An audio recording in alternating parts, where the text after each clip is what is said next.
Welcome to TS Paranormal Podcast. I'm Ryan from Trap Souls. I'm here today with Verona Ghost Hunters. How you say it? Verona, right? Verona, yep. Verona Ghost Hunters. And you want to introduce yourself? I'm Nacho. I'm Mark. Mark. All right. And who else is in your team? That's We have about 10 or 11 people. um, there's Deborah. There is Karen, Megan. Um, Dan is a teammate. Um, Brian Cash was one of our teammates. He just passed away. Um, Brian Bartsey is a guy from Ohio that runs with us once in a while. Um, Geez, that's all I can think of off the top of my head. So if I forgot you guys, I'm sorry. they'll forgive you. So where are you guys mainly based out of? uh, we're near Pittsburgh. We're Near about Pittsburgh. 10 miles away from Pittsburgh. All right. So we're gonna get in this. We're gonna, get rid of the generic questions. Both of you guys gonna answer. Why'd you guys get into paranormal? So I've always been intrigued by it. I've always watched any type of creepy show like that. But in 2012, I moved into a house, and the night I moved into it, me and my nephew, who is my age, um, he helped me move, and we were laying in the living room just on mattresses and on the floor. And it was September. It was really hot. We had the back door open, and we're laying there, and we both heard a noise and looked at each other like, "What was that?" It sounded like a big, heavy metal chain going across the back porch. There was nothing on the back porch, so we jumped up, went out, looked. Nothing there. Nobody there. Looked around. Neighbors' houses are dark. Nothing. Okay, that was weird. We're hearing things. Went back in, laid back down, and about 10 minutes later, it did it again. This time we were halfway to the door before it even stopped, and nothing. So then time goes by that nothing else really happened. But we always seem to be missing stuff in the house. Now, I had 4 kids, and they were all under like 15. So, kids move stuff, whatever. And then my wife was just like, "There's nothing here. You're crazy." Blah blah blah. Whatever. So one night I went to bed, and about 3 o'clock in the morning, she wakes me up, and she's out of her mind and can't even speak. And I'm like, "What is wrong with you?" And she just points out my bedroom door to the kitchen, and every kitchen cabinet door was standing wide open. Which a kid could have done that, but there are two cabinets that are up above that I have to stand, and I'm 6'2", have to stand on my tiptoes to open. Nobody in the house could have opened those doors, and nobody was up. So when it freaked her out, I knew that I better do something, and I didn't know what to do. The next day, I'm walking through the parking lot at Giant Eagle going to get something at the grocery store, and there's a car that says Oakmont Paranormal Society on the back of it with a phone number. And I'm like, "Huh, I need these guys." So I called him and I said, the guy just answered the phone. "Hello? Like, is this Oakmont Paranormal?" He's like, "Yeah." I'm like, "I need to talk to you right now." He's like, "Okay, where are you at?" I'm like, "I'm standing behind your car in the parking lot." So he comes out and is talking to me, and I'm telling him what's going on. He's like, "Oh, we'd love to come out and investigate." So it was probably another month later they came out and they did some investigations. They got some pretty cool EVPs. Um, Nothing on video, but there was just oddball things that happened. And from that moment on, I'm like, "Okay, I'm hooked." Well, they just like left, and like I didn't really have an answer, right? I mean, like, well, what do I do about this? Hey, thanks. So I reached out to a buddy of mine who lives in Ohio. Brian, that actually runs with the team, and I said, "Hey, here's what's going on." He's like, "Oh, I got a guy." So he sends this guy out. He comes to my house. He walks through it. He blesses it. He sages it. Does the full 9 yards, and the house is pretty good after that. Well, my garage sits on the next street up, and it's up a hill, so it's a detached garage, obviously. And 3 different times I've been almost killed by a falling garage door that doesn't close on its own ever. You have to like manipulate to get it to close. And then I had a friend of mine. I heard him calling me from the yard when I was up at the garage, and I'm like, "Come on up," and he never showed up. So I called him on his phone. I'm like, "What are you doing?" I thought he was screwing around. He's like, dude, I'm at work in Grove City, and that was like over an hour away. So you have a mimic? Holy crap, what's going on? So whatever this is just was moved to the garage. And actually, I've never investigated it, but the garage is still there. I mean, it's still in the garage. So I mean, it's probably something I should do. But shortly after that, then I joined Oakmont Paranormal and started running around with them a little bit. And I just found out that they weren't going to be investigating as much as I wanted to, so I started my own team. And in a little over a year, we've done about 25 to 30 investigations. That's a good number there. We go a lot. Yeah, I see you guys on Facebook all the time. You guys are always going somewhere. We go a lot. What about you, Mark? How'd you get into it? Basically, I always loved Halloween. Growing up, loved Halloween, loved the spooky stuff, like scary movies. Then I guess in the 2000s and stuff, when Ghost Hunters started to come on, I was really watching them a lot and getting involved with them. And then, Destination Fear came out, and Destination Truth, and Josh Gates and everybody. I just loved watching all the shows, Ghost Adventures and stuff, and really was getting interested in it and thought someday it'd be fun just to go give it a try.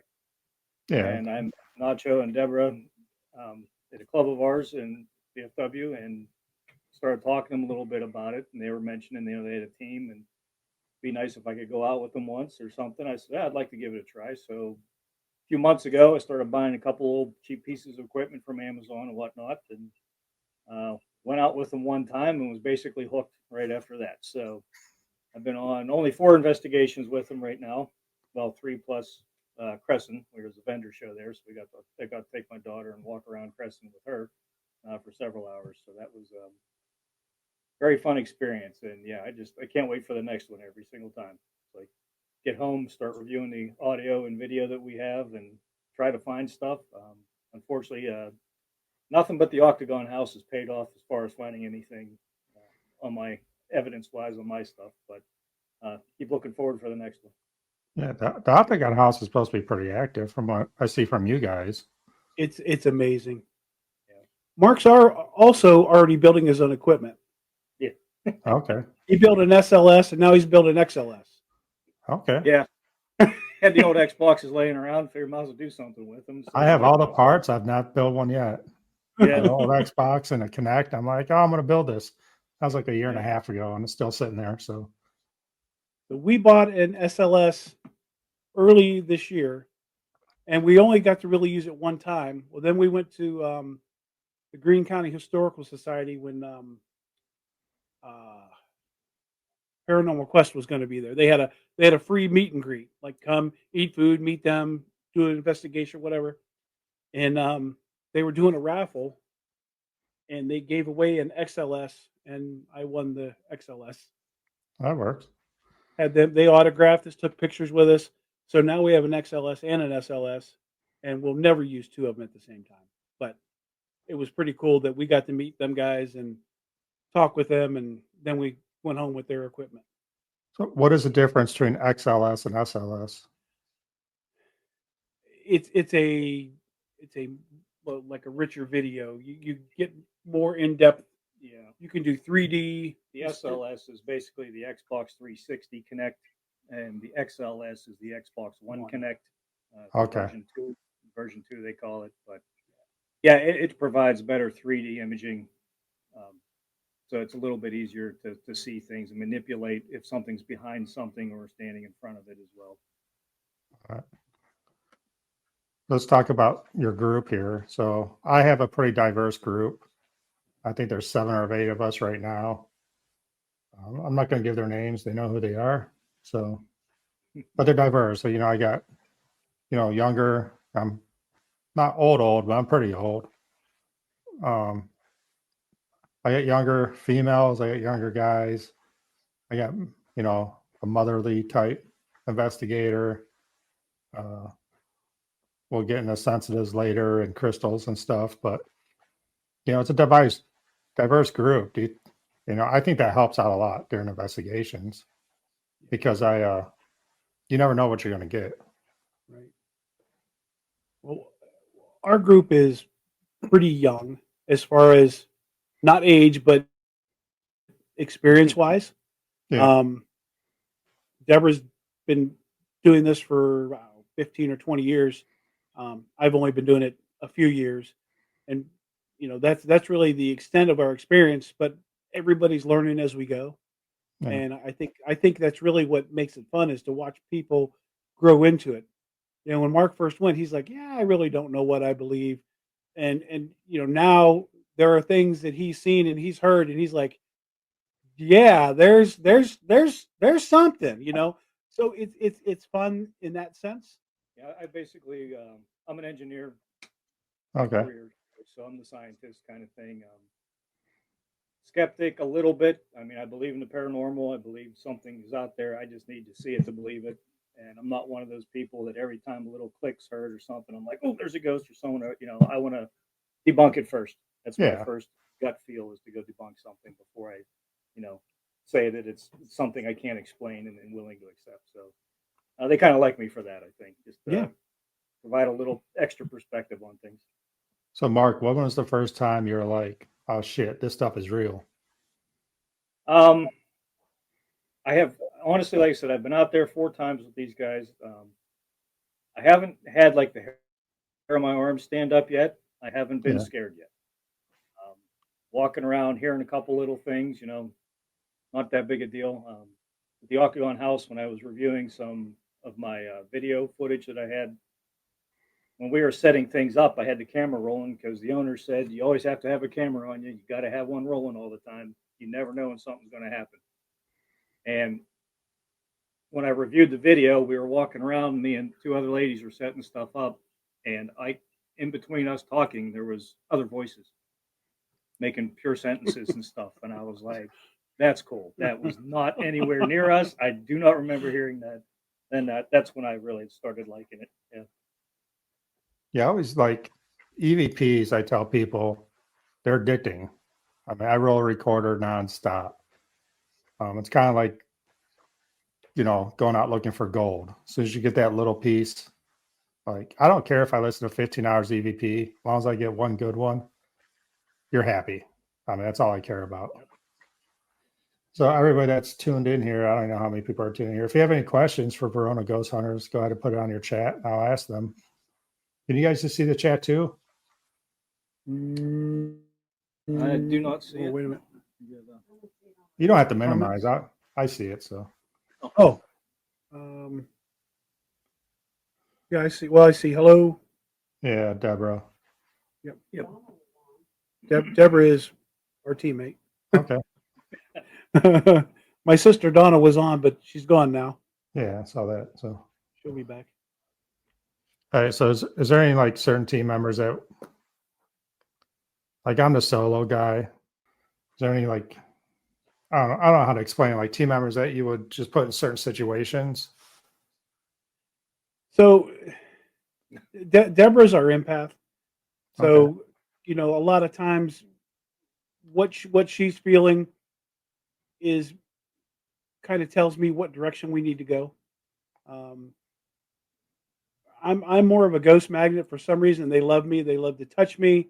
They love to pull my beard. So I get a lot of the touchy stuff and things like that. So between the two of us, we usually know where to go and what to do. Oh, there's my sister. Hi, Donna. What's up, Um, I've been receiving more and more information from spirits. I've been hitting the head. I've had spirits come to me in my twilight sleep and talk to me and tell me things about a place where they were going. I actually had a thing with the lady across the street. Her son, who had died 2 years ago, was like talking to her through me, which I had never experienced anything like that. And I almost lost my mind over the whole thing because I'm like, what the hell is going on? So I've been doing more of that, and we've been taking these these the name of the para learning classes. Um, So we've got our degrees in 2 or 3 of the certificates in 2 or 3 of the classes, and we got some more to go. But we're always trying to learn. Oh, yeah. So we kind of feed off of each other and decide what we're going to do and where we're going to. I can go in there with a full plan, and within 30 seconds, the spirits are telling us to do something totally different. So I mean, it's how it should we be. just The kinda spirits dictate what you should be doing. yeah, I mean, yeah, no, they always do. Yeah, unfortunately, I'm not a sensitive or anything, so I can't get the feel. When I go in some place, I actually have to give myself about an hour to get used to the atmosphere. I think Anytime I go someplace new, I kind of feel a little uneasy or a little disoriented, but I'll just let it go for about an hour, slowly walk around, see things, talk to some people, and then I settle down and things are good after that. I'm free to roam on my own or go do whatever I immediately feel necessary. Um, we were at the Ross house one time and everybody was downstairs and I heard some footsteps up above and I just immediately grabbed the camera and ran right up, just to see what's going on. So I'm not afraid to go on my own or do anything like that. that's good. I'm trying to get my team to do more. I think solos are important during investigations, especially places that, we investigate. You're talking like Fairfield, Madison, and everything that had patients in it, they were solo. They were there by themselves. All they had interaction was with a nurse or somebody. So I think when you have too many people, they might shy away. So that's why I like doing solos a lot. But let's talk about Shanley Hotel. Nacho. That was amazing. We actually went with it was a conglomeration of I think there was 12 or 15 of us there. We went with some other people, and there was probably 2 or 3 other groups there. Okay. And man, it was amazing. Did It you was did just you guys absolutely sleep up in the brothel yeah. rooms after? No, we slept. So great story. I There, was the one there's, messaging during that. there was 2 ladies that we went with that slept in. Yeah, I can't remember the lady's name though. The very first room on the right, they were going to sleep in that room, and then Jay was going to sleep in the next room over. And about halfway through the night, those ladies left that room because they were just very uncomfortable. Well, they weren't gone maybe a half hour, 20 minutes, and Jay had gotten up and was sitting in the sitting area, and that chair in the room that they were in slid across the floor about 6 feet, Damn. and he was gone. Yeah, it was. Yeah, that was. I wished we'd have gone up there, but we were actually in the hotel part. Okay. But when we was sitting in the brothel, we were up there. Megan was with us, and we were up there, and we were actually doing a live. I may have uploaded it to Yeah, YouTube, but I was messaging you guys during that. I'm the one that said put money on the bed. oh, so you were there when I got hit in the back of the head? Yeah, I was the one that Yeah, said you better tell Nacho to put some money on the bed. yeah, yeah, yeah. I got hit in the back of the head because I didn't put down any money. Yeah. And you're like, I ain't doing that. Yeah, yeah. I actually had I don't know, I was watching a live last month and someone was doing it. They were in a brothel, not Shanley Hotel, but they were getting the same thing, like hitting stuff. And I'm like, "Dude, you're in a brothel. You're a guy. You better throw some cash down."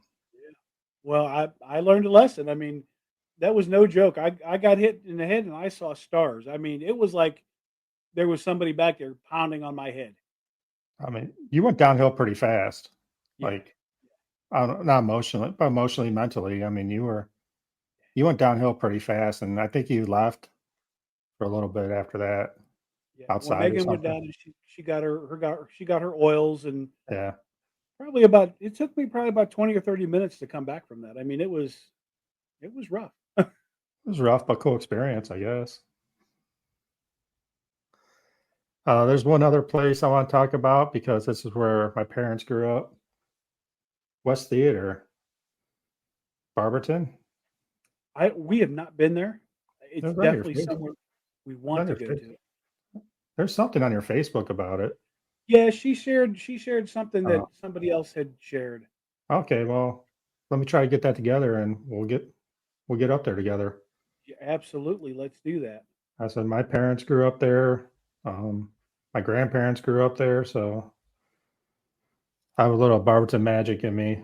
So I still know some people out there. I'll get that together for us. And I'm trying to get, I know we talked about doing Chamois Hotel sometime. So I want to do that probably in the fall. I'll go back. So when I reserve that, I'll let you know. And whoever you guys want to bring, there's probably going to be it's like a 6.5 hour drive for us. Yeah, I think it was 5 hours from Pittsburgh. Yeah.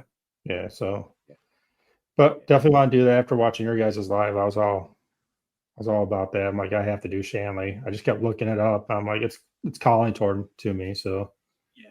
we'll get Shanley. So I grew up in that area. I grew up in Brunswick, Lodi, Chippewa Lake area. Okay. My mom and sister still live in Brunswick. We're often in that area. Well, I did take notes. I say I don't script, but there's a couple things I want to talk about. So let's talk about your upcoming investigation, August 28th, Mattis Seminary. It's for your teammate that just passed away, Brian Cash. Yeah, we're doing a benefit for Brian's family, and it's so cool that Adam Kimmel uh, offered Madison Seminary to us for nothing, Nice. and that all proceeds will go to his family. Um, our so Brian was part of our team, but he was also part of Hallaview, and so both of our teams are going together. We're going to do this event. We're going to raise money for him, for his family, and his mom and dad are going to be there. Um, but yeah, they gave us the seminary to use. I think we have until like 3 o'clock in the morning, 4 o'clock in the morning. So we're going to do ghost hunts. We're going to have raffles. My sister made some really nice shirts. We're going to raffle up a couple shirts for Brian. We might raffle off some other things. I don't. We haven't gotten into all that yet, but there's going to be food. There's going to be some giveaways. But it's all going to be in memory of Brian, and this is a big deal to us. I mean, Brian was like he was our Viking, and this guy was just a damn good investigator, but he was so much more of a better person, and it's a big loss for all of us. And we just wanted to get together and step up for his family. All right. Well, yeah, I told my group, I said, I'll be in San Antonio that week. My son's will be graduating basic training that day. But try and get my group to go out there. I'll donate some stuff too. That would be awesome. And then I'll figure out what I'm going to donate. Then I can always drop it off to Adam. Adam's a great guy. Yeah, Adam's phenomenal. Talked to him once in person. Most of the time it's on the phone. So, but he does so much for the community. And Brian's from right there. I mean, he grew up 5 minutes from Madison Seminary. So he's right. I'm right down the street from me then, because I'm 10 minutes away. So, Yeah, that's awesome. but yeah, so anybody that's out there watching this, you get the Madison Seminary, get out there, message Verona Ghost Chasers. I always want to call you Ghost Hunters, but Chasers, same thing. But A lot of times we just go by Verona Ghosts. yeah, We just kind of shorten it because we're lazy, but yeah. I mean, so get out the Madison Seminary if you can. August 28th. It's for a good cause, a great cause. But I'm going to plan on doing, and I'm going to invite you guys in your group. I don't have a date yet, December sometime. I'm going to do a little, I don't know what you want to call it. It's going to be at Madison Seminary, but just a thanks for everybody that's been on podcast. Come out. I'll pay for the whole night. And just got to get here. And we'll have a good time at Madison. we have no problem traveling. If you do, you shouldn't be in a ghost hunting group. Yeah. Have you guys done Madison before? We were just there last month or the month before. That was our first trip there, and it was good. We went with the Haunted Raven. Okay. He does all these different things, and that was a really cool thing that he put on. He does his little spiel at the beginning. The coolest thing that he did was he has this thing called Dine with the Dead, and he brings in food There's food, there's pop, there's water, whatever. And he's got all his equipment set up all around the dining area. And the first plate of food is made for the spirits. He puts them over on a table where he has flowers that he had bought for the spirits as well. And he offers them, the flowers and the food. And then we just kind of, everybody else gets their food. And then you kind of talk and you ask questions during the meal, right? Just as you would in any investigation. And you get all kinds of different things going off. There was a dead bell that was back in the kitchen. They had just brought in a new haunted doll, I think that day or that week, and the The dead bell murder, was back there. That the one murder kept doll. going. I think so, and the dead bell kept going off. But it was really cool, and it's something that I want to implement with my team. We just haven't had the opportunity to do it. But that was really cool. And then it was just we all did an investigation together, and then you could just go on your own and do whatever you wanted. So that was kind of cool to see how other people do it, and we really enjoyed that. So we wanted to go back there anyway, and then with him offering up Madison for Brian's thing, that it was a big deal. So can't wait to go back. We're going to change pace a little bit here. We're talking about a little bit of Facebook stuff that's been coming up a lot lately. How many followers is enough followers? Oh, I don't think there's ever enough followers, because you'll have if we have like I don't know what we have 2,000 followers now or something. We have like 15 that are active. Now Yeah. we follow a bunch of other groups, and so that leads us to you know meeting people like you, getting to do a collaboration with somebody else, and we like to do things like that. But I don't think there's ever enough followers. Like I'm torn about it. Me personally, like I just wanted 100 followers. I just want to do some lives. That was it. That was my main goal. But kind of it does suck in this day and age that if you want to get your name out there or maybe do some private investigations that you have to have that big following back so people can trust you. It's just not word of mouth anymore. Right. But I mean, like your Facebook page, I don't see too many of on there like I want to hit this many followers. I did that.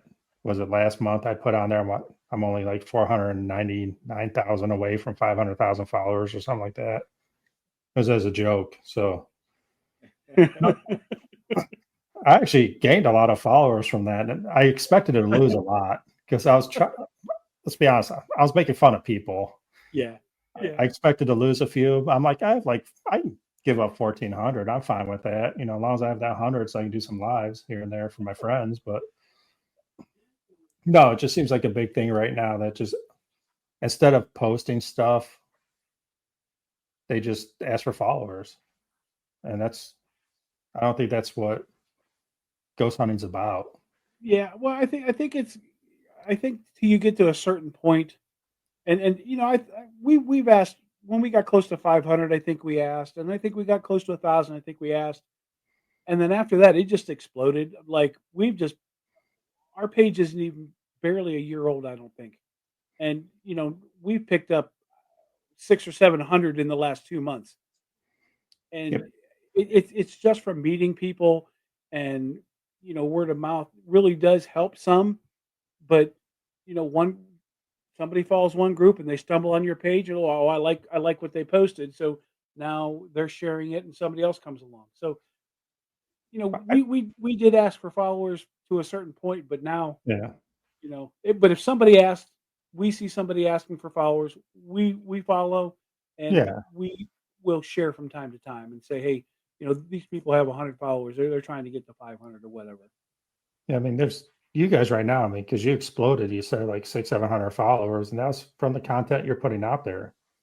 You guys are Yeah, going places. You guys are doing investigations, yeah, putting your lives out there. I mean, that's how you get your followers, yeah, right, in my opinion. I am terrible at lives.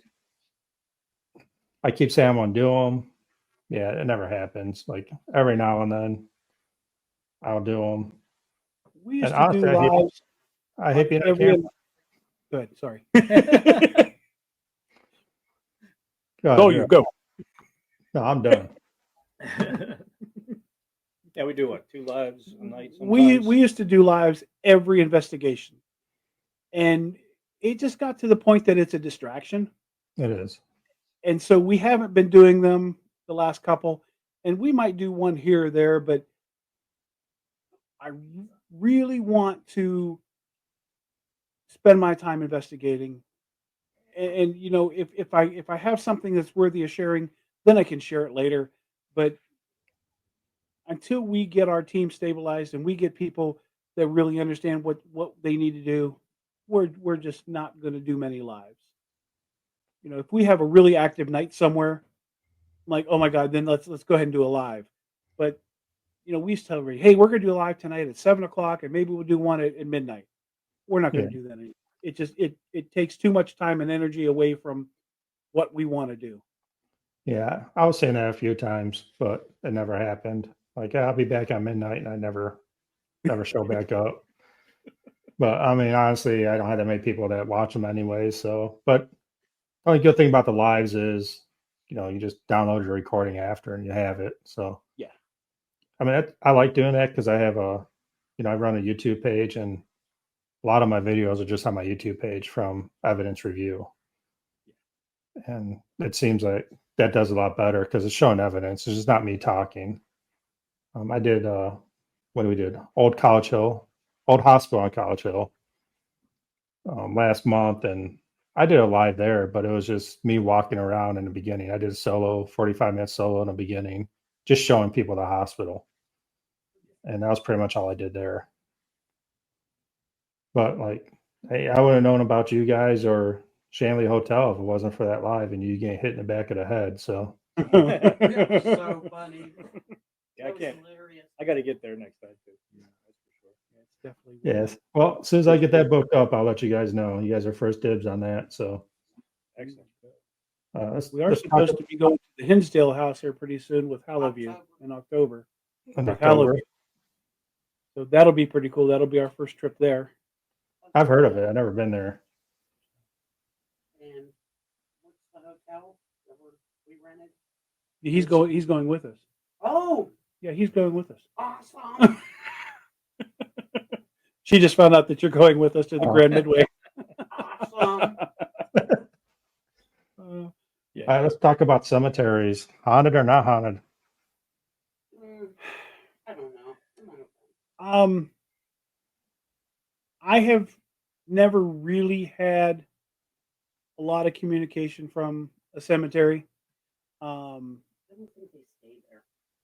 I don't know why they would stay there. So I haven't spent enough time in them.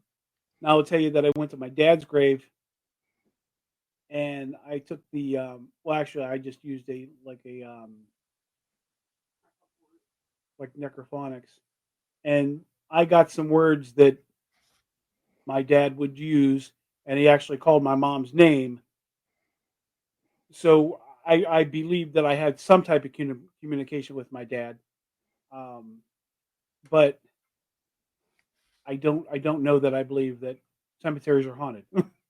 Yeah. I also had communication with my nephew who had passed. I took my sister there, and we had some real communication with him as well. So I don't know. I don't know. It's one Can of you those, reach somebody that you loved and lost?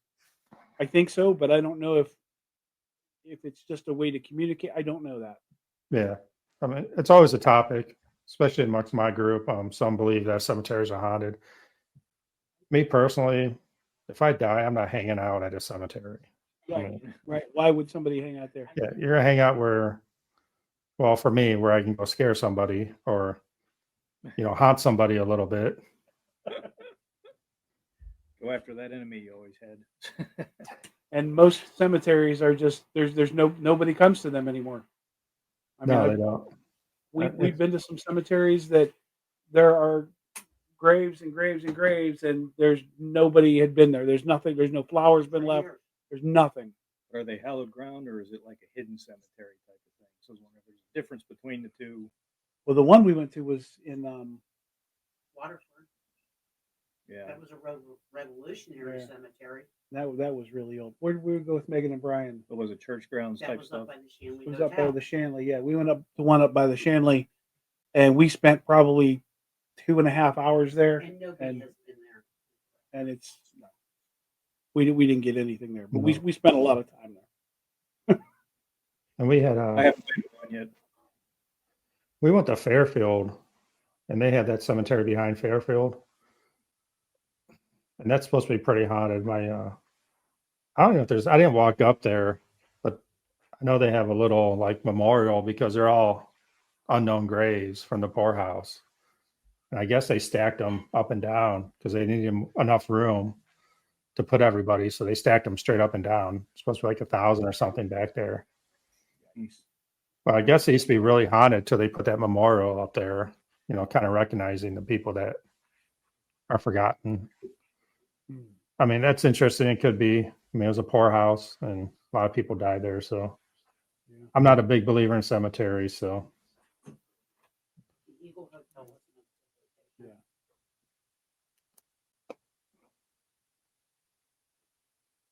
and that cemetery up there was pretty. It was pretty wild. And none of those nobody's visited in 200 years.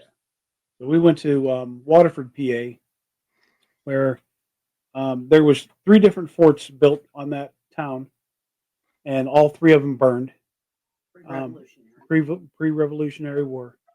The last, I believe, was Fort Le Boeuf, and the town itself is built on top of an Indian burial ground where supposedly they didn't clear anything and they just built the town. So the whole town is kind of screwed up, right? But there's the Eagle Hotel and the Judson House, which are right across the street from each other. And we did those back-to-back nights. And the Eagle Hotel was one of the best locations we ever went to. I mean, we had disembodied voices.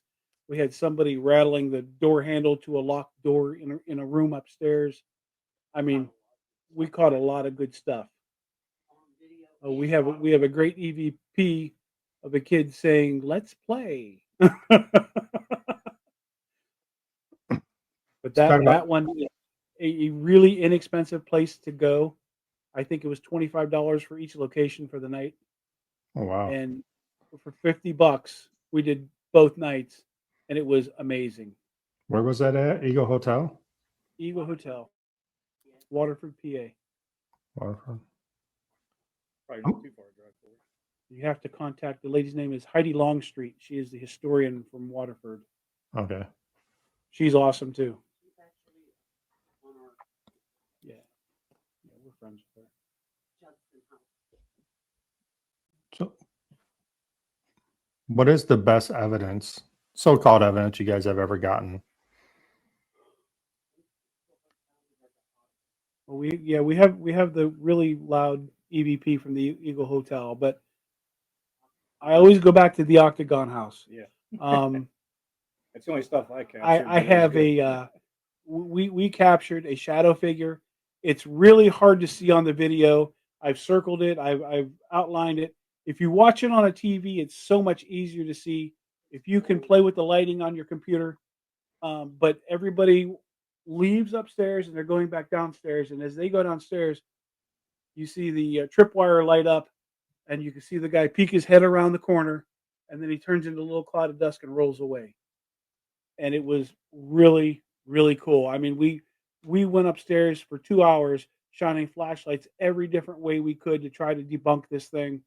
It was just really freaking cool. Yeah, I love those experiences. I had one in Mine- Trans Allegheny that happened to me. It's like gray shadow figure, gray man, whatever you want to call them. I don't know. They have so many names, but he actually walked out of the room, looked at me, and walked into another room.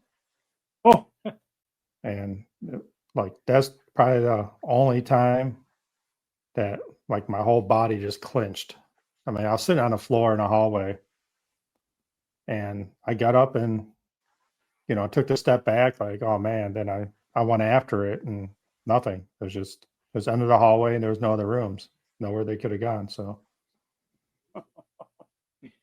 EVPs, I've gotten some decent EVPs. Madison seems to be pretty good on EVPs for me.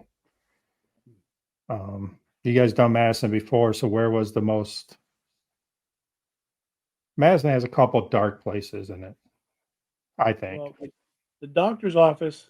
Okay, so I do not ever try to provoke a spirit. And when we were there, they were letting us go on our own. And I looked at Drew, and I said to him, "I'm gonna go upstairs, and I'm going to the doctor's office because he likes to be called the surgeon." And I said, "I'm going to the doctor's office to investigate."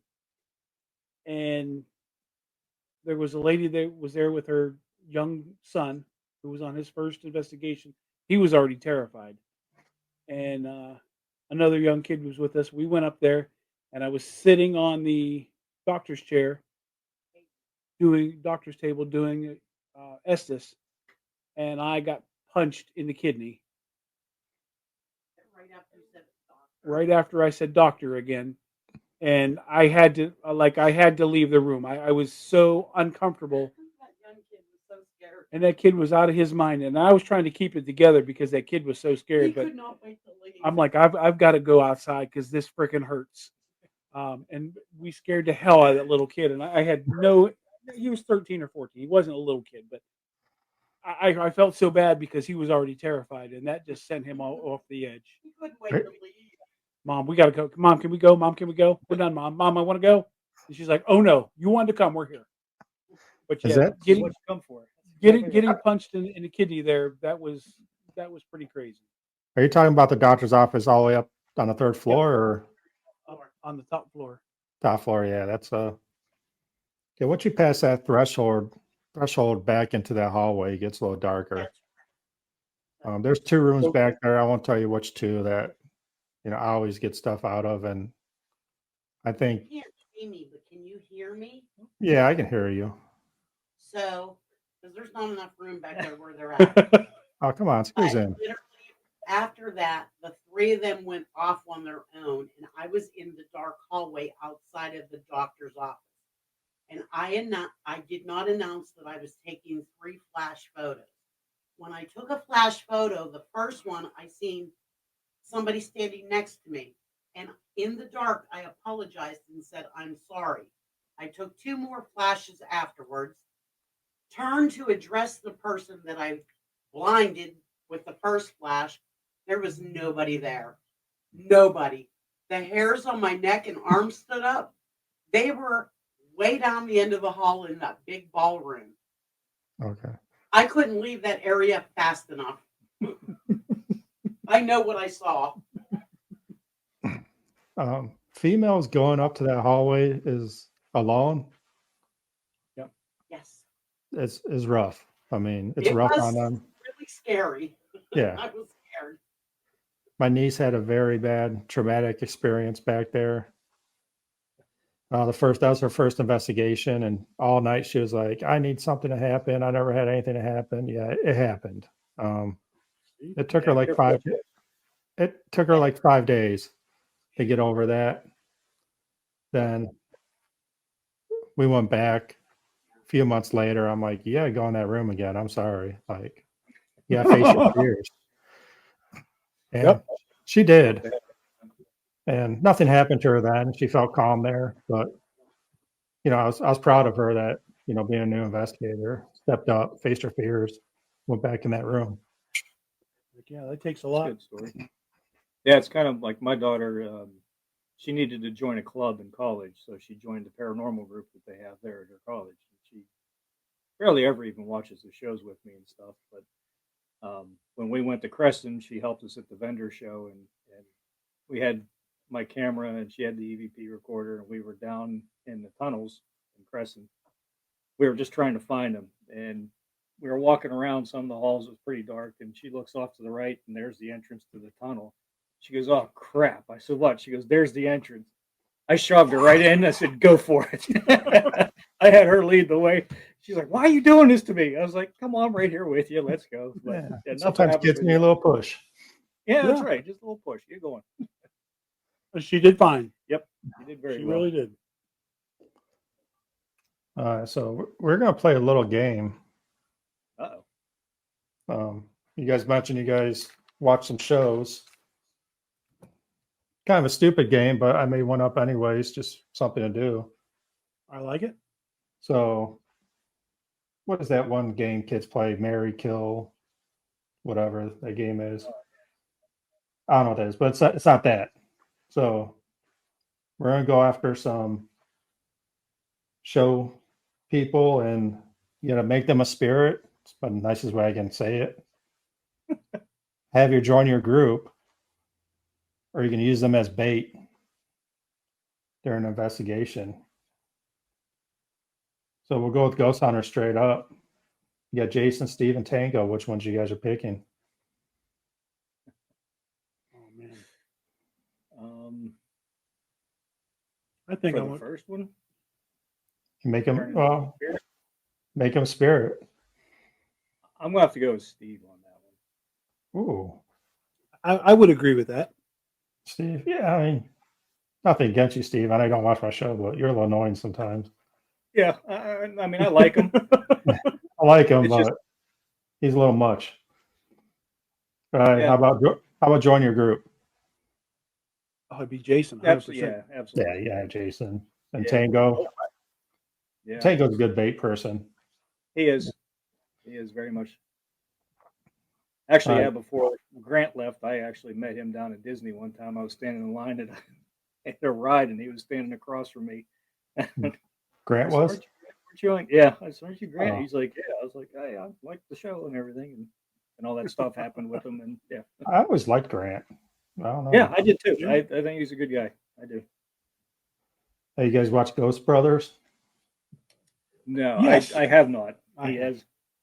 I don't like all this screaming and yelling and jumping around stuff that goes on. I don't know. That's the one thing that drives me nuts about some shows is just people are always screaming and running. You can't hear anything.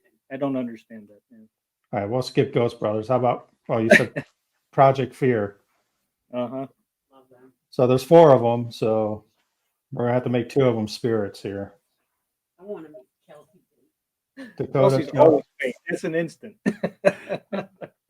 Dakota, Chelsea, Tanner, and Alex. Which 2 are you making spirits? Oh, I would make Dakota. Alex. Yeah, I could go with Alex too. Yeah. Yeah. Yeah, I see that. Yeah. Join your group. Tanner. Tanner, definitely. Yeah. He's All good.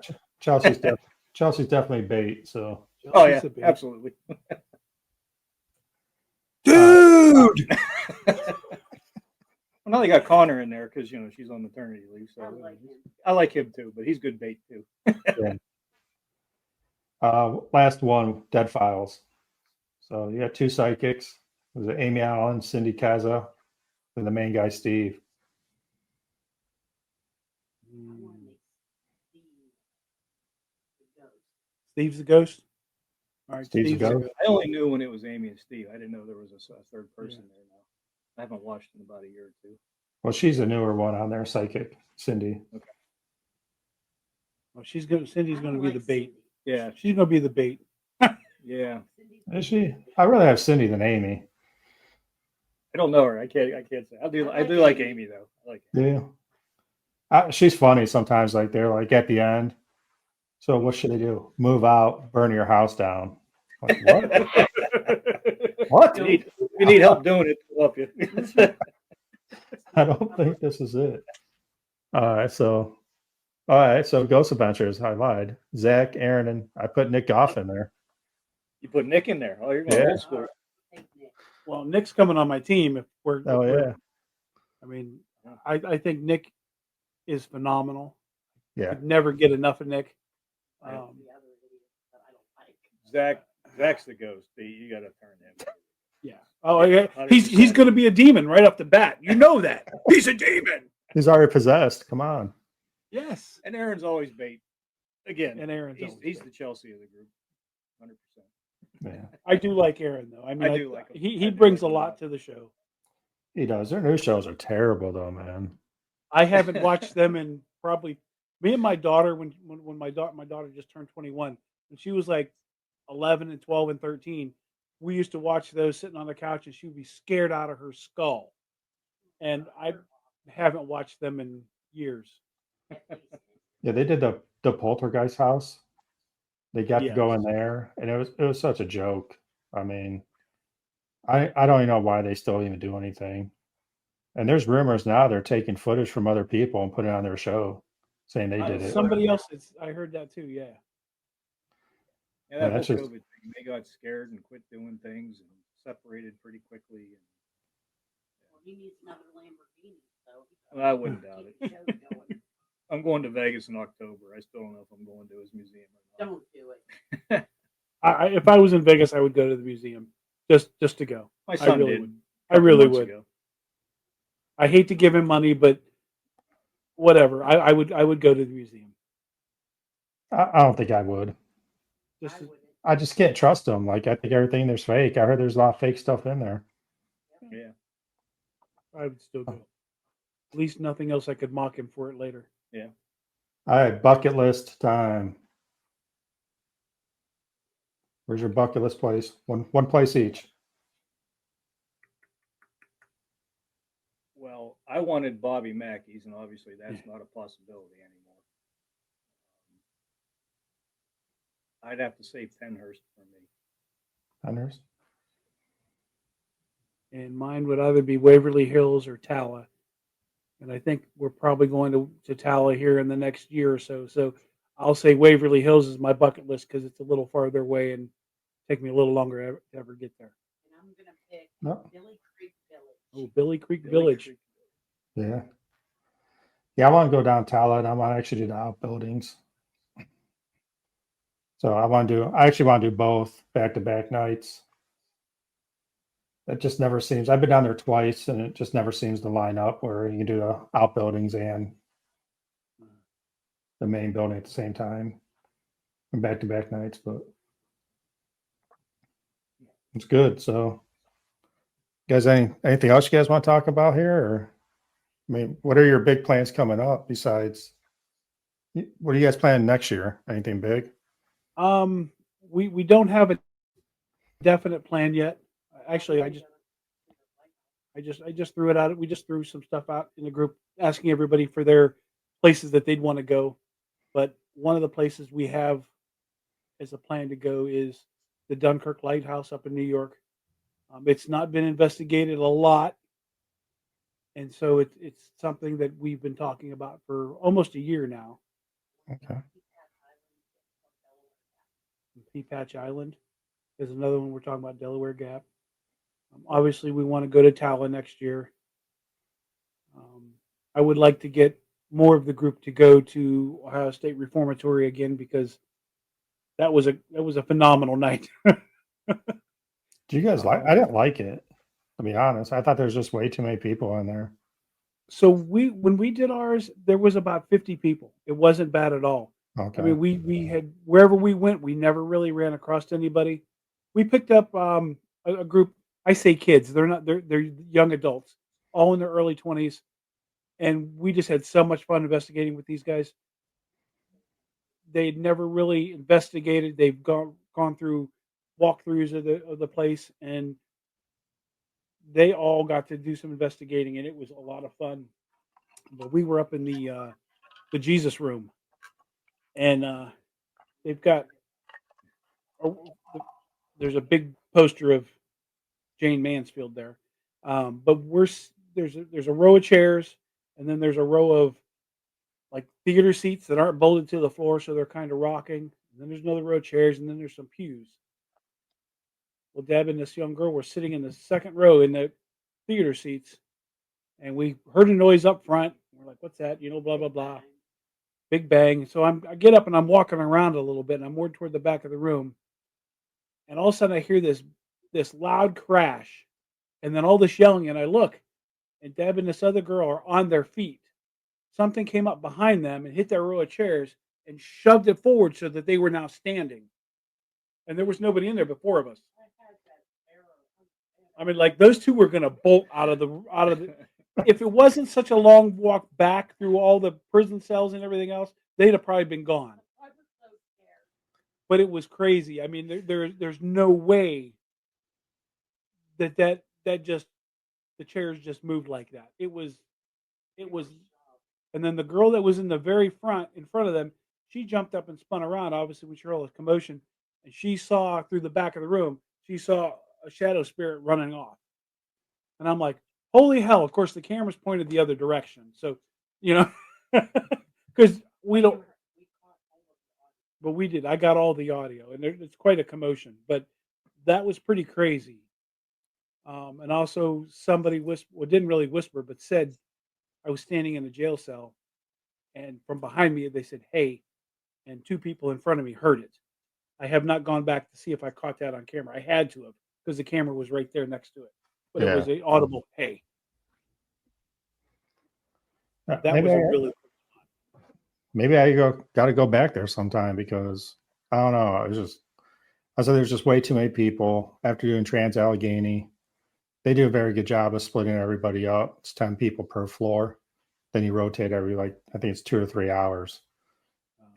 So there's 9 acres of flooring at Trans Allegheny. So it's huge. And the way you don't really run into anybody. But yeah, so Ohio Reformatory, just too many people. It was cool to see the history of the place, but that's about it for me. But I've heard a lot of people getting a lot more activity, so it's not too I far agree. from me. When you go places, you don't want too many people around. There's a Yeah. lot of noise, background. I mean, even the first couple investigations I did with you guys was the Doss house and the Ross house, and we had 6, 7, 8 people. too many people in both in a places. little tiny house. I mean, you Yep. could be upstairs and talk a normal voice, and the people in the kitchen below can hear everything you're saying. Yeah. It was a great experience and everything, but again, just too many people. 2, 3 people in that place would be plenty. Yeah, And if you do bigger Ross, places- What's that? if you do Ross again, get the antique store next door. Yeah. Yeah. We didn't do that, and we should Yeah. have. I'm gonna try to contact Cindy because we got a lot of good stuff out of the antique store. I've never gotten anything out of Ross house besides one shadow figure. The 2 times I've been there, but the antique store seemed pretty active. So yeah, I would definitely. I'm gonna see if I can just do an antique store. My niece got affected in there a decent amount, so I think about me and her just going down there and doing the antique store one night to see what happens. But yeah, definitely check that out. So We did the Monroe House in Indiana, Hartford City, Indiana. how was that? There was 4 of us that went. Only 3 of us stayed overnight. The one guy, his back was hurting him, so he got a hotel room. But it was whoever was in there the night before. They wouldn't tell us who was in there, but it was a group that has a lot of experience and have been doing this for a long time. They fled in the middle of the night between midnight and 1 and said they would never go back there. The 3 of us stayed there the next night, and we all got really good night's sleep. But when we were in the basement, the light switch is at the top of the steps. So when you go down to the basement, you can't turn the light out. So I just reached up and I unscrewed the bulb, and just so it was just hanging there. I tapped it a couple of times to make sure it wouldn't come on. So we did our investigation, and we had some stuff go on, and then all of a sudden it went quiet for like 20 minutes. And I'm like, all right, well, I guess we're gonna go do something else now. If you want us to leave, you should let us know. I sat there for a minute and nothing. So I got up to walk over to the light, and I was kind of shuffling my way there because you can't see in the dark. And as I'm reaching my hand up toward the light, I get about a foot from the light, and the light comes on. And I'm like, what the hell is that? So then I touch the bulb and it's out, and I can't even wiggle it to get it to go back on. And then I screw it in and it comes on. So what the hell was that? That was pretty cool. It was time for us to go. Big flashlight. And then we went upstairs and we were in the back room. I forgot what even room it was. They've all changed now, but we were sitting there and there was a boom in this house that the whole house shook. And it sounded like a garbage truck dropping a dumpster. And we're looking out the windows. There's nothing outside. There's no dumpster outside. There's nobody outside. it shook the entire house. We could not come up with what the hell that was. I mean, you, me, and Steve were scratching our heads. You guys ever do any like very dark places? That's probably the darkest place that we've been to. I mean, they call it the My demon darkest house, but place she's been to Waverly. I've never been to Waverly. I've been Waverly Dark. it was from 11 p.m. till 6 a.m. and it was dark. A lot of walking. You said the body shoot was the Body creepiest. shoots, no joke. Well, Preston, the tunnels was Well, Preston The Tunnels. Crescent tunnels were pretty that bad was too. dark. We heard that heartbeat going on. It sounded like. Yeah. Can you It explain that. did sound like a heart. Yeah. Like that. We could never figure out what the hell that was. And we What was the shadow figure? The mimic. The The mimic. mimic. I don't know Your what it daughter was, seen that. but yeah, the two, the Deborah and Nacho and my daughter were standing together. I started walking away because people thought they heard shuffling down at the end of the hallway. I got about 20, 30 feet away from them, and I thought it was my daughter asking me a question. I turned and I said, "What?" She looks at me and I said, "What'd you say?" She said, "I didn't say anything." I said, "You just asked me something." She said, "No." I'm like, okay. And that was it. We didn't catch it on anything, but I knew I heard her ask me something. yeah, mimics seem to be popping up a lot more. Yeah. Yeah. I had one at Bel Air House last year, my first time there. And Bel Air is, there's a lot of teams that won't go back to Bel Air House. It is pretty dark. I got a follower from the Bel Air house.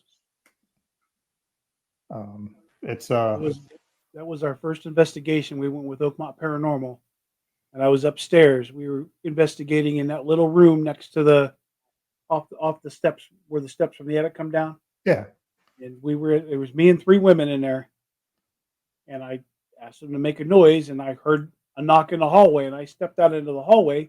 My back is toward the steps, and I'm looking down to the end of the hall, and all of a sudden something really cold like touches the back of my shoulder and then just like goes right through me.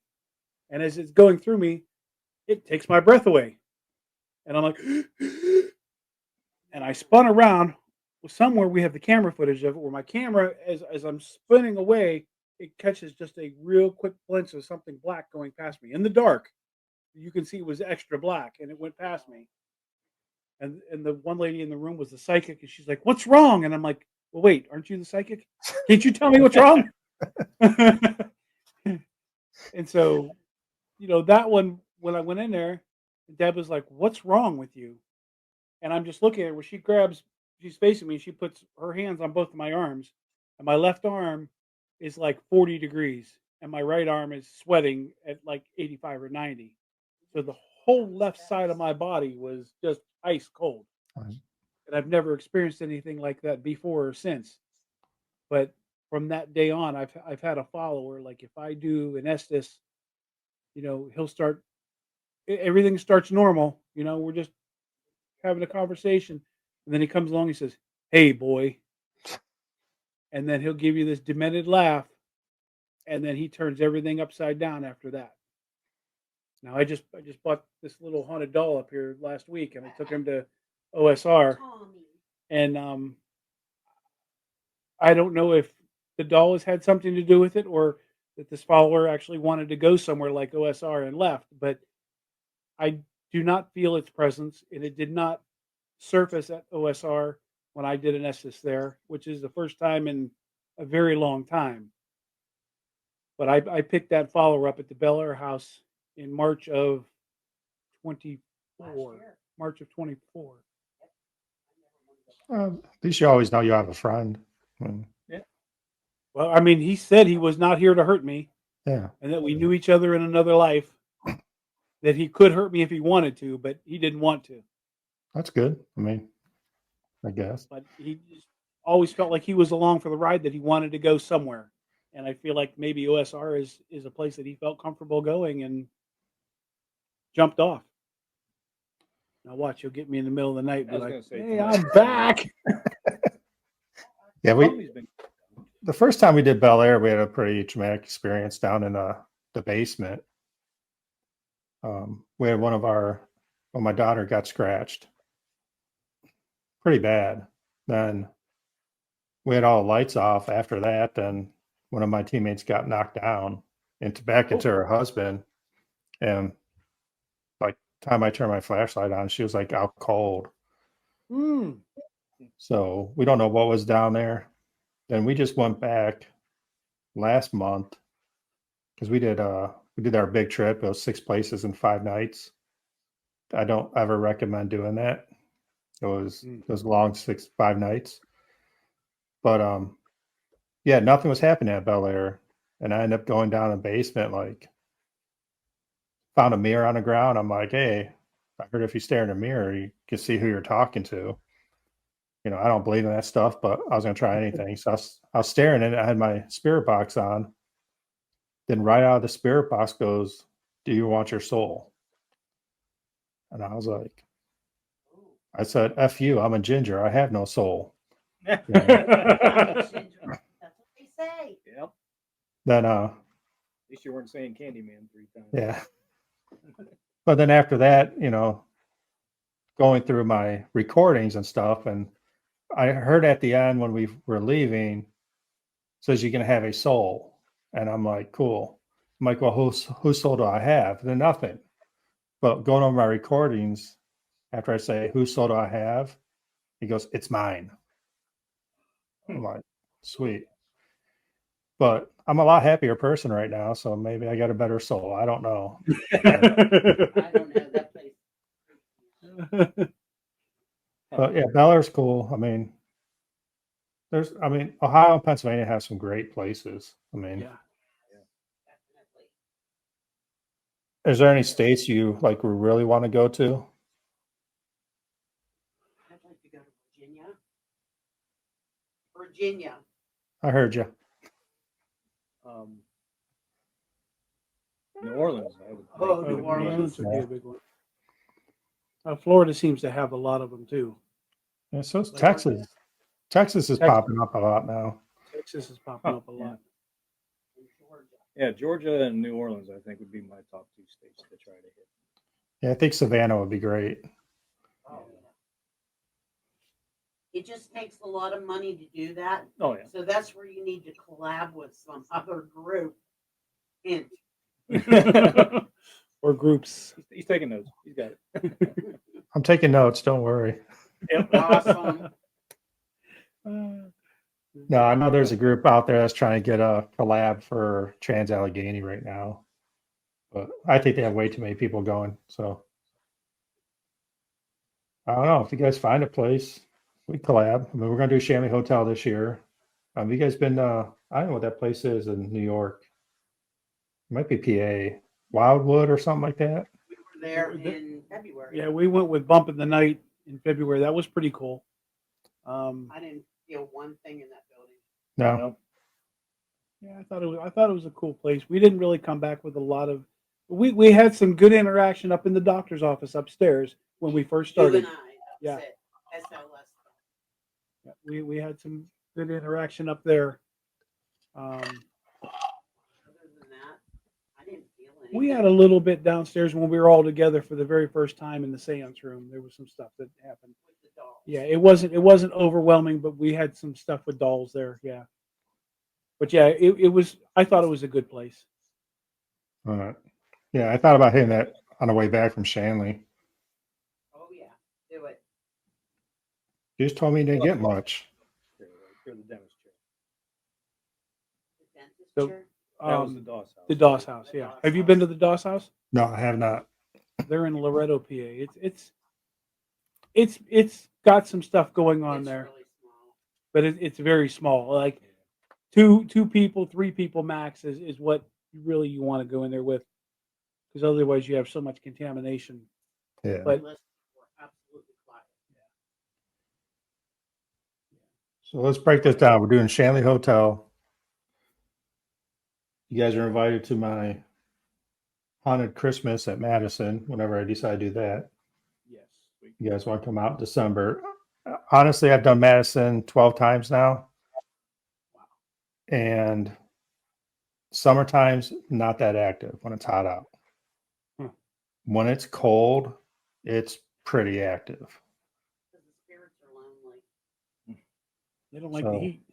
They get more dark. And it's cold.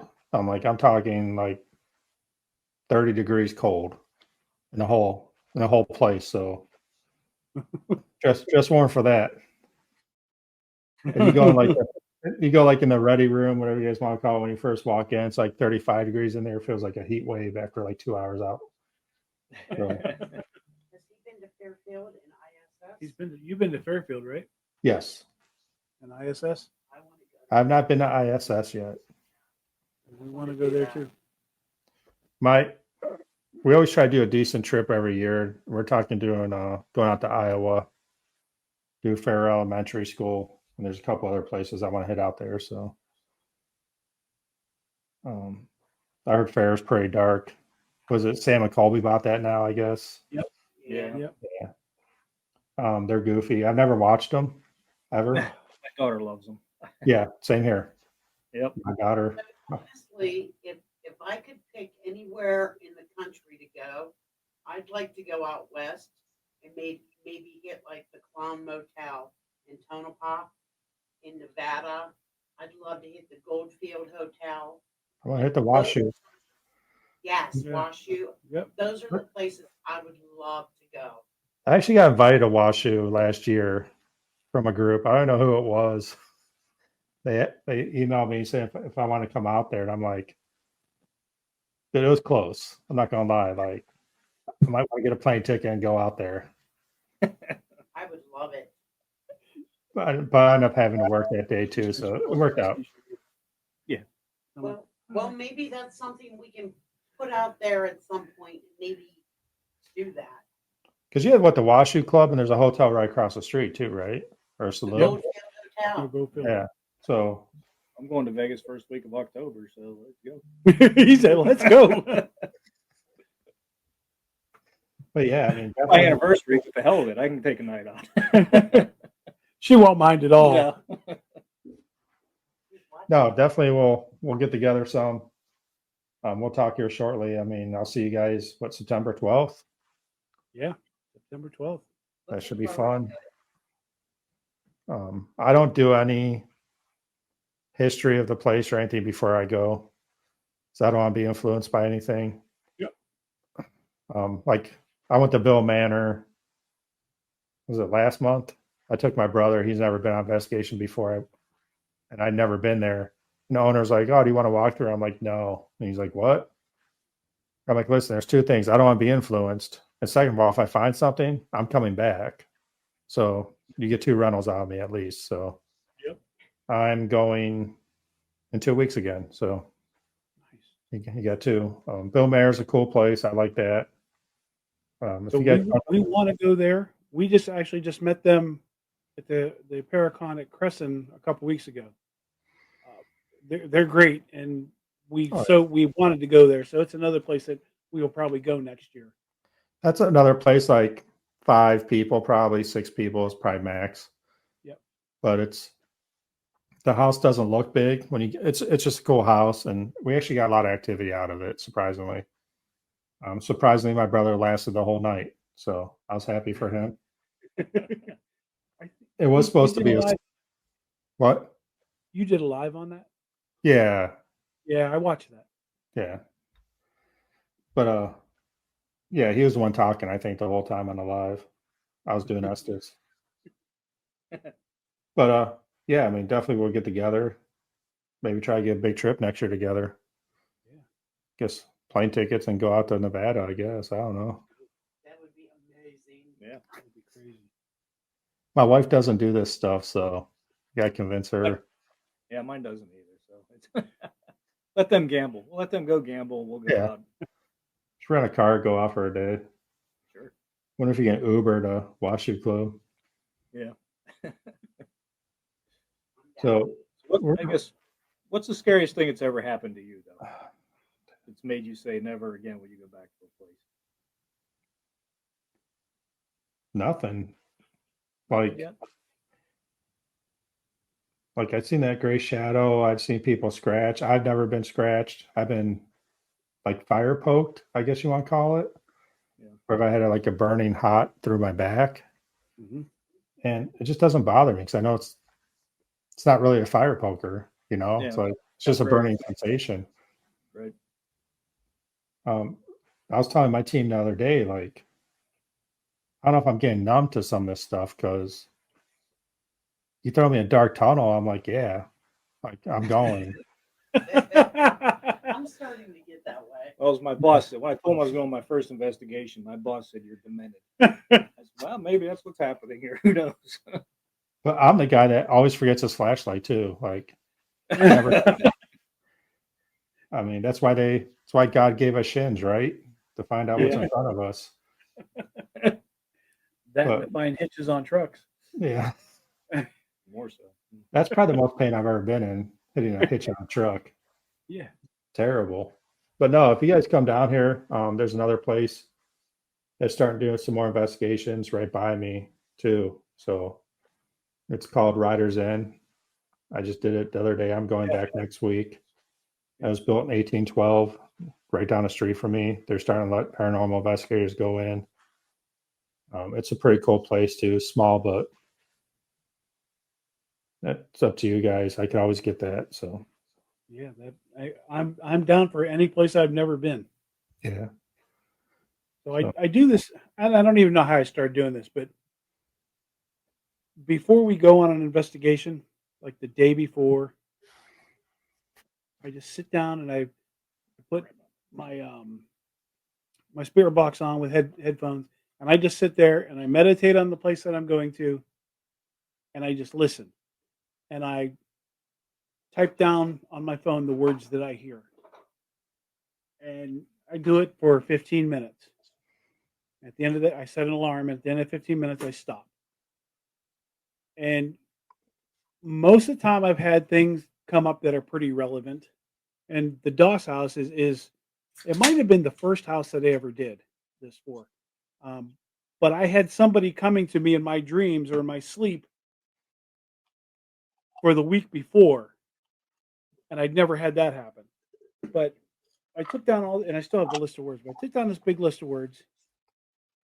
And as I just kind of glanced through it, I text the ladies and I'm like, hey, does the name Molly mean anything to you? And they're like, no, Molly doesn't mean anything to us. I'm like, okay. So we drove there in the middle of a freaking snowstorm. The roads were horrible. And when we get there, um, I think it was one of their sisters that actually met us at the house.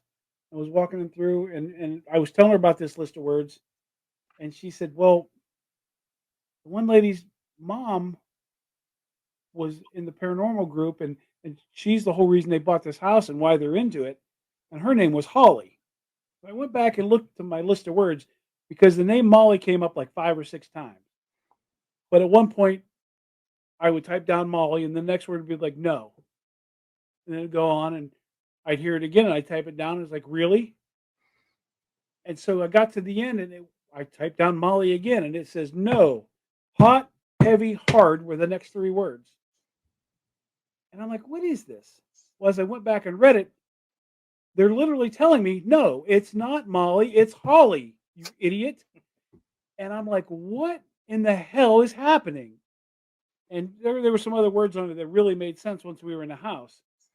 And so I have no idea how this works or why it works, but it works for me. And so Yeah. I've been doing it every investigation since. And we always come up with 4 or 5 things that become relevant. Yeah, I saw you put that on Facebook that you do that, and I found it very interesting. Like, I might have to try that just to see. Yeah. I don't know why it works. And here's another thing I do, and it's only ever worked once. And I saw somebody else do this. Somebody on TV did it once, and I thought it was really interesting. But typically I go in and I walk through the venue by myself before we start. Yeah. I ask them, is it okay to record? Is it okay to take pictures? Is it okay to just talk with you? Do I have your permission to do that? And then I say, I'd like you to say a word for me tonight. And that word is whatever the word is. And I pick something that should not come up in a conversation. The first one, and this was at the Octagon House again, and you got to go to the Octagon House. I was just about to say, next time you guys go out to the house, I better get a phone call. So my word was Verona, right? Because Verona's not going to come up in a conversation. So we went through the whole night, and I kept it in the back of my mind. I didn't tell anybody, but I had it on recording as to what I said. So we go through the whole night, and I keep thinking about it. Never hear it, never hear it, never hear it. And we're doing a double Estes. A buddy of mine, Mike Mowry, was downstairs at the bottom of the staircase, and I was upstairs. And we're going through this Estes, and somebody's pulling my beard. And I'm like, somebody's pulling my beard. And Deborah's downstairs. She's like, you're not allowed to touch him. Stop pulling his beard. The next word out of Mike's mouth is beard. And then I said something, and Mike's like, somebody's pulling my beard. So they went from pulling mine to now they're pulling his. And so they're back and forth about that. And we're just getting ready to wrap up. I heard the word Verona, and I'm cracking up, and I'm like, oh my God, Verona. And nobody knows what that meant because I didn't tell anybody. Just at that moment, Mike downstairs says, there, I said it. Holy shit. And of course, I had ripped my headphones off at that moment, and I heard him say, there, I said it. And I'm like, that's my word. And of course, everybody's like looking at me like I got 9 heads. I'm like, that's the word I told them to say. And for him to come up with there, I said it, was just like the icing on the cake. You mentioned a good point though, because that's what I do, is do a walkthrough by myself, or I send a team member in there because I don't want to take all the glory, I guess. But I always send someone in solo just to get a feeling of the place. I mean, I don't investigate. If I get a feeling in a room, I just make a mental note of it, then that's where we start. But a lot of people don't do that, and I think that's one good way to start your investigations. Yeah, and I just think it's respectful to the spirits to ask their permission. Yeah. And try to get them to see maybe who you are and that you're not going to be there to cause them any grief. And I feel like maybe it gives them a reason to want to respond to you. Yeah. I mean, I always say, hey, I'm not here. This is your place. I'm not here to kick you out. I'm not throwing, holy water on anything. I'm not throwing sage, which I don't believe in, by the way, but I'm not doing all that stuff. And we're just here to talk. That's it. Yep. Oh, when we were at the Waterford Hotel, we were done, and I'm like, I didn't hear my word tonight, and my word was blue, the color blue. And Deb looked at me. She's like, "What? The word blue?" I'm like, "Where did you come up with that at?" She's like, "I don't know. It just popped into my head." I'm like, "How the hell did you do that?" You wrote that down and left it at the Yeah, hotel. I wrote it down and left it at the hotel. And she's like, "I have no idea. It just popped into my head." Well, somebody gave it to her because I didn't give it to her. Yeah, that was Yeah. at the Eagle Hotel. That was the capper of the night.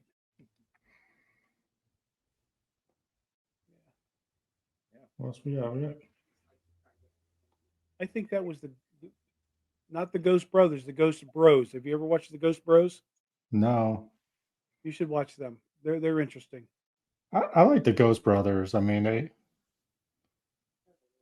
again, like they do a lot of stuff down in the South, and you got to think like plantations and slave quarters, and they go in there, and I mean, the one guy doesn't. I don't know his name, but the shorter guy, if it's demonic, he won't go in there Yep. because of his faith. Yep. You got to respect that too. But I try not to do anything demonic. I mean, I highly doubt. I think demonic's 0.01% of places. Right. Most likely you're going to run just to an asshole spirit. I mean, How about a the lot of House of people. Wolves? A lot of people think, oh, it's mean, it's demonic. No, I mean, there's mean humans. I mean, Right. pissed off human beings. Yeah. So what's not going to make them mean there? So Have you We're been to gonna the wrap- House of Wills? no, I've heard of that too. So it's in the Cleveland area. Now I've heard that the building is very dilapidated now, and it's very dangerous even to be in the building structurally. But the area outside is even way more dangerous. Like if people go in there now, they go in the daylight to investigate and then leave before it gets dark. You'll be joining the spirit. we have there's a place out in Ashtabula that's the train wreck. I feel it was 1800s or something where a whole bunch of people died. And we always want to investigate it, but it's a homeless encampment down there now. They have their own little government. You can't even get down there anymore. So A lot of things coming up from now until mid-October. we like to stay busy. We like to investigate. I mean, the whole reason we started this group was to investigate, and you I know want that's to know if there's something out there. I mean we that's the whole idea is to find out what's out there and Why? why. yeah, that's More what I was the going to merrier. ask you. Like, what the main reason for people investigating? I mean, there's people have different reasons. I mean, I always want to get people's stories straight. I mean, we do Madison a lot, and I think what 15 years ago is when I started doing Madison, and the stories have changed since I've gone there. So, what's the right story? Yeah.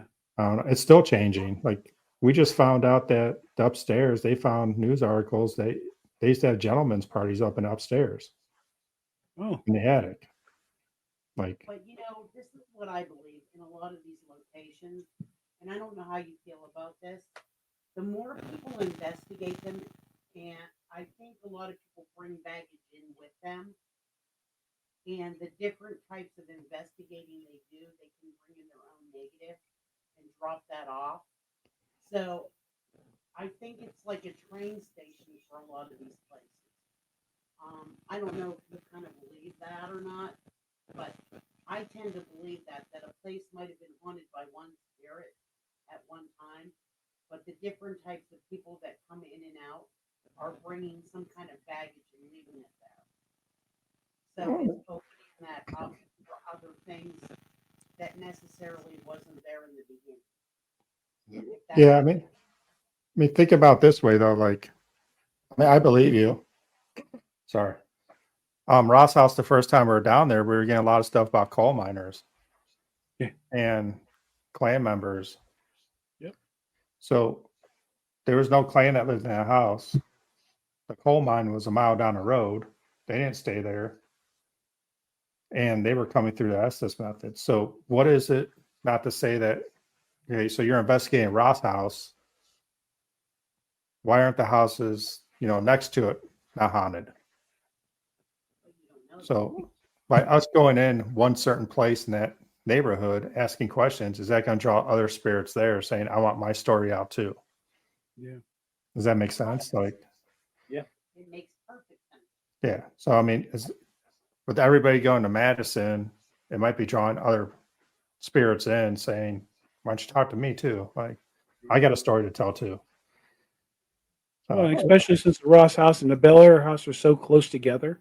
Yeah. I mean, you could throw a rock almost and hit each house. Yeah.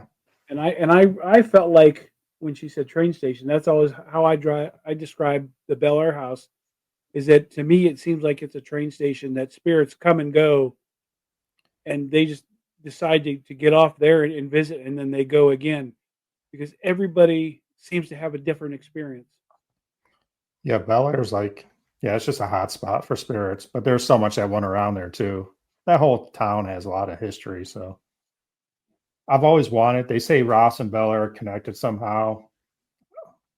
I don't know if I believe it, but I've always wanted to have a group at Ross and a group at Bel Air the same night and do like Estes method, like one person at Bel Air doing Estes, speakerphone, someone at Ross asking questions to Bel Air to see if you can get some sort of connection that way.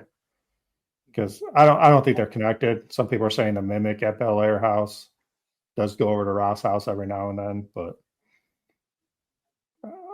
I have no idea. I know there's a mimic at Bel Air. That's all I know. I mean, I feel like it could happen. I don't know if it does happen, but they're so damn close that yes, that's what we want when we go back. We want to go back to Waterford, PA, and take another group, and one group does the Judson and one group does the Eagle one night. They're across the street from each other, so you can do exactly that. An SS in one building and the other cell phone on the other building. Then the next night you guys switch and investigate the other building, and that would be, I think, really cool to be able to do stuff like that. Two different buildings in the same investigation at the same time. Yeah. Would you guys be opposed, like if we had like my group, your group? Let's split the groups up too, so there's a connection there. Like you, Yeah. your wife, then like my daughter and I split up, and Yeah. so there's that connection too. I guess blood Yeah. connection. I mean, it's the paranormal. No one ever knows what's going to happen, so You never know what's going to happen. that's why we do it, though. Yeah. Yeah. I mean, that's exactly it. I mean, we've always talked about getting another group to go out there, and we thought we had a group, and they aren't going anywhere. So, yeah, if that's something you want to do, definitely. I mean, it's a very inexpensive hunt, but you have to get a hotel, That's fine. and yeah, the hotels are reasonable and they're close. Yeah, if you guys want to do that, just give me my work schedule's terrible, so give me a month in advance and I can tell you yes or no. And once I say yes, it's going to be a yes. So I'm not going to back out. My work schedule isn't bad. I mean, I'm mostly Monday through Thursday, and they don't care if I take a day off. So, Mine cares, and they make me work a lot of extra days. So Yeah. totally opposite. Sometimes on night shift, sometimes on day shift. So and Deborah's retired, so she can go anywhere she wants, anytime she wants. So it must be nice. she's retired, and I'm just tired again.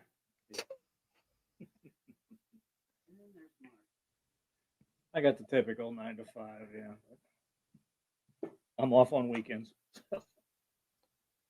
So Mark, you're gonna keep doing this then, I'm guessing? Yeah, I'm really interested in it. It's definitely something I want to keep up with. Absolutely. With your engineering background, you think you're gonna maybe try to make some devices or something, or Well, I'm mechanical, not so much electrical, but I am learning a little bit. So, yeah, I'm going to keep trying to come up with something different, try out every now and then. Dan's a HVAC type of guy. He's very handy. Yeah, he's a handy guy. Yeah. Dan's very handy. Yep. Tommy, you want to hit that I was going to say, Tom REM hasn't pod done once anything for us tonight. before we go? I keep looking at it. As soon as we go off, as soon as we log off of here, it'll go off. Watch. Right. I'll forget to turn the REM pod off tonight. In the middle of the night, it'll go screaming. I will die. Don't want spirits in my house. Yep. I've just been trying to think of all the different things I've seen with you guys and things we've talked about. And I think the only other neat thing that ever happened to me though was again the Octagon House when we went and changed batteries. You were all by yourself? Yeah, and we're all down in the comm room right there trying to get all of our batteries and everything changed. And I was grabbing a new one for my camera. Everybody else had walked outside but me and Nacho, and I saw him walk out the kitchen area. A couple minutes later, I walk out and I hear all kinds of ruckus upstairs, all kinds of things moving around, chair dragging. I said, Nacho, what are you doing up there? Nothing. So I sat there and listened again, and all kinds of things are moving. I got the camera up, this stairway, trying to look. Didn't see anything. So I go poke my head outside. He's standing out there with all of them. I was by myself in the house. There's all kinds of stuff. So I walked over. So I said, you want to get your ass in here? There's all kinds of stuff going on. We walked in, and a train come by, and then people started walking in and talking like we never heard it again. It was so over. It was over. I think it was the second time we were at the Octagon. The guy that runs the place, his name is Tommy Gill. Tommy's awesome. He's a talker. Very passionate. We were the only two at the house. Everybody else went to get something to eat or whatever. And I was upstairs and I had put 2 cat balls on a windowsill.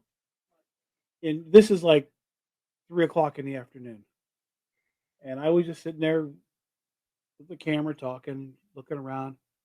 And the one cat ball goes off. I'm like, oh, thanks. Can you now hit that other cat ball? And the other cat ball went off. And I sat there for 20 minutes back and forth. Now hit the other one. Now hit the other one. And they were just alternating cat balls. And I'm like, hey, Tommy. He's like, yeah. I said, come up here. I said, you got to see this.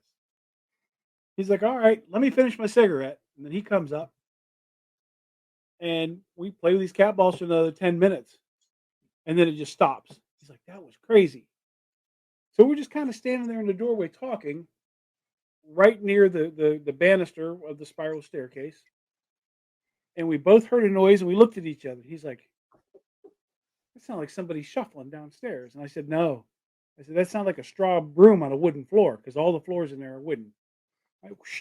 I said, it sounded like somebody sweeping. Well, we were having a birthday party there that night for Tommy's brother who'd passed away. His brother loved that house. We were having a party there that night. And so I looked over the edge and I said, who's down there? You cleaning up for the party tonight? Clear as a bell, we hear, it's me. Yeah. I looked at him and he looked at me and he's like, holy fuck, what just happened? And there was nobody there. Nobody else in the house but us.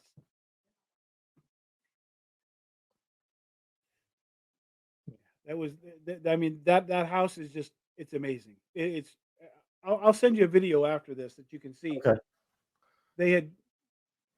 He has alarms all over the place. The doors are always locked. There's no way in this house. There's a video of the alarms going off, the motion sensor camera moves, and you see a shadow on the wall, and it's going up steps. It's 5 o'clock in the morning. And so the sheriff's office came out, and there was nobody there. There was nobody. You couldn't get in the house. So we thought that was cool. Well, like a month later, we were actually the first investigation of the year there this year. And so we go, and Mark and I are upstairs, and we're trying to match it up, right? We're trying to see, well, it was right here. Here's this mark on the wall. This is where the shadow was, and we're trying to figure it out. And Mark is like, that shadow had to come from there's a cupola upstairs, right? It's windows. It looks 360 degrees around the house. He says, see the straight lines? All these banisters are curved. Those are straight lines. Somebody was going up those steps. You can't go up those steps because they're behind a door that's locked. It's padlocked. You can't get in that door. So somebody was physically walking up those steps, and they're really rickety. I mean, they are. You don't want to put any weight on them because you're coming through them. So there's this video of a shadow going up these damn steps. And we all thought they were coming up the main steps, which you can't go on either because they will collapse. But it wasn't. They were going up the cupola steps, and Mark figured that out. And I'm going to send him the video after this. And it is freaking amazing that you can see this video like that. It was a full person. Oh, it's a full. Yeah, you can Yeah. see head, Yeah. shoulders, arms, everything. And the cupola is wrapped in plastic, so it's black plastic, so there's no light coming in there. And there's only a few lights on in the house. So it's not even like it's glare from a car passing by. It's in the middle of a cornfield. I mean, it's crazy. Best I could think was maybe a full moon that night or Yeah. something, a little bit of light coming through, putting that shadow on. But Yeah. no other explanation for it. It is crazy. Yeah, I've seen a couple of people talk about that house. So Part of the Underground Railroad. Yeah, it's part of the Yeah. underground. We've been there 4 times now. Okay. I'm going to tell you what, it has never disappointed. Let's make it 5 soon then. Make it 5. We'll definitely go back. All right. All right. So we've been on. How long we've been on? Hour 40 minutes here. Woo! Oh, so probably wrap this up a little bit here. So you want to I'll give a shout out to you guys. So follow them. I have it up there. Follow Verona Ghost Chasers on Facebook. Is there any other social media you guys are on? We're on Facebook. We're on Instagram. We're on TikTok. We've been banned from TikTok once already, but we're on TikTok. We've got a YouTube channel. I think that's something from the spirit that said, didn't say the word unalive. yeah. But we're on all the main ones. So for everybody that's watching this, if you do an 8-hour investigation, how many hours you doing on evidence review? Oh, well, I usually take 3 cameras. So you probably end up with like 20 some hours of video. And then you've got audio, which will take you another 4 to 6 hours. I mean, it's a lot of time after an investigation. So I've probably got 3 investigations worth of video to go through back there now. it seems like you never catch up ever. But if it's something really cool that I know I caught, I'll go and pull a little bit of that just to be able to put something up, Yeah. But if it's just to sit there and go through that, I've got to hunt and look and hope I find something. Because the static cameras, you never know. No.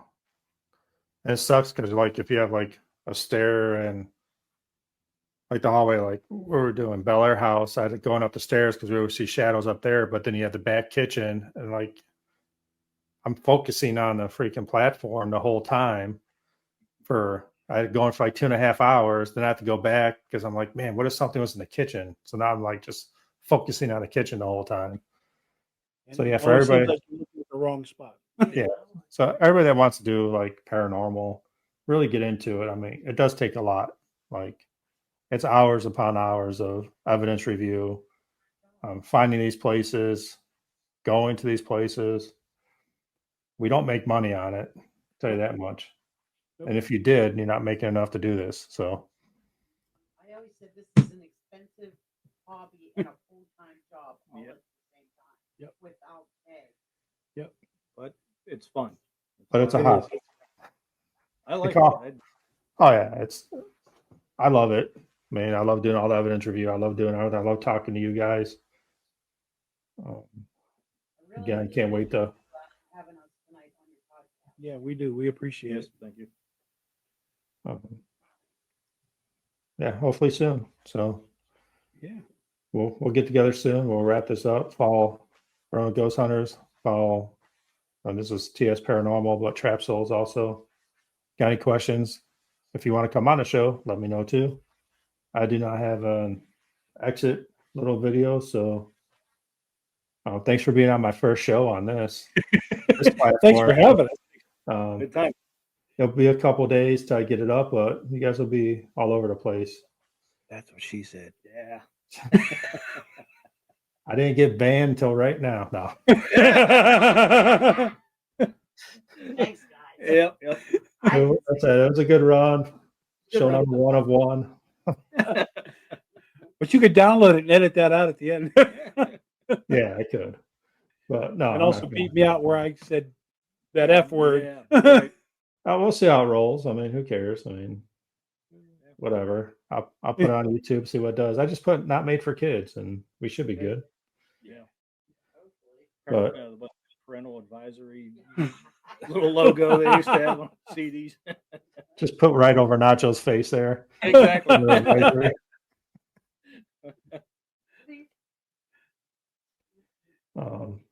So Mark, I was glad that you got to come on.